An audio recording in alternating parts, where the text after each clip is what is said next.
राहुल गांधी जी का यही फ्रस्ट्रेशन है कि आज वो विदेश की भूमि में जाकर भारत और भारत के महान लोकतंत्र को अपमानित कर रहे हैं, उसे बदनाम कर रहे हैं। बॉस्टन के ब्राउन यूनिवर्सिटी में उनका कोई लेक्चर होना है।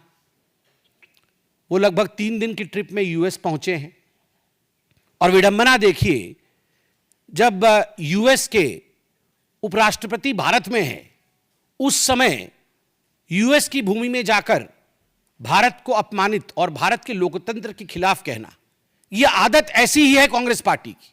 आप याद करिए, जब कॉमनवेल्थ हो रहा था उस समय भी यूएस में जाकर, और उस समय भारत में ही भारत के खिलाफ राहुल गांधी और उनके तमाम जो उनके नेतागण हैं वो कह रहे थे।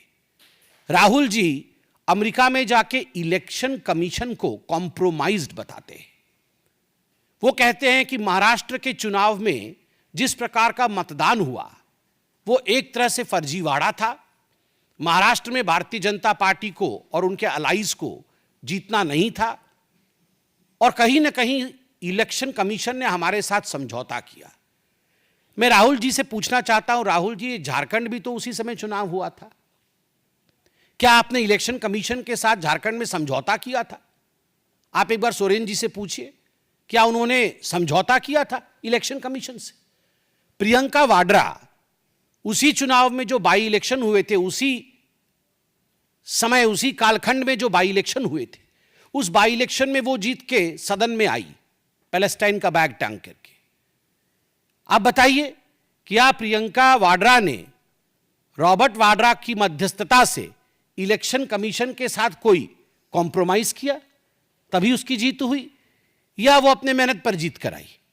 आप ये बताइए कि 240 सीट जब भारतीय जनता पार्टी को विगत लोकसभा 2024 के लोकसभा में जब हमें 240 सीट और आपको 99 सीट मिली, तो आपने पूरे देश में और सदन में भी ढिंढोरा पीटा कि ये भारतीय जनता पार्टी की हार है और ये कांग्रेस पार्टी की जीत है। तो was the election commission compromise then? आपने ये जो जश्न मनाया था, क्या हम कॉम्प्रोमाइज थे? और ठीक उसी प्रकार महाराष्ट्र में लोकसभा में हमें 9 सीटें मिली और आपके गठबंधन को हमसे अधिक मिली थी। तो was the election commission compromise then by you?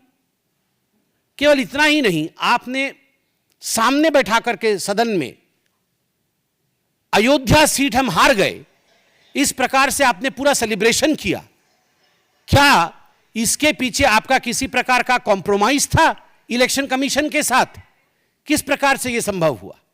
क्योंकि भारत में आज फ्री एंड फेयर इलेक्शन होता है, भारत में आज सजीव लोकतंत्र है, इसी कारण यह संभव हुआ।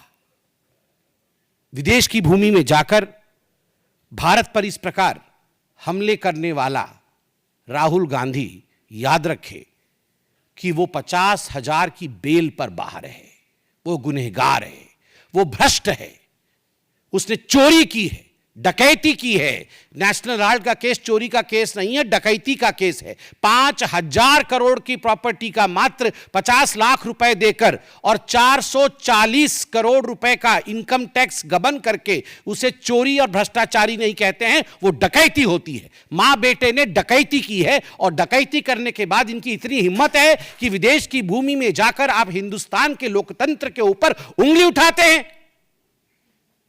राहुल गांधी, आपसे नहीं हो पाएगा हिंदुस्तान में राजनीति, तो जाकर के किसी और देश से चुनाव लड़िए, मगर जिस थाली में खाते हैं अगर उस थाली में आप छेद करेंगे तो आप देशद्रोही कहलाएंगे। You are a traitor. Rahul Gandhi traitor हैं, केवल इसलिए नहीं क्योंकि विदेश की भूमि में जाकर देश की संस्थाओं का अपमान करते हैं और देश के लोकतंत्र को हीन बताते हैं। वो इसलिए भी ट्रेटर हैं क्योंकि देश की संपत्ति का करोड़ों करोड़ रुपए नेशनल हेराल्ड के माध्यम से उन्होंने गबन किया है, और केवल अपने सहूलियत के लिए, अपने आराम के लिए गबन किया है। और याद रखिए राहुल गांधी, आप और आपकी माताश्री बचने वाली नहीं है।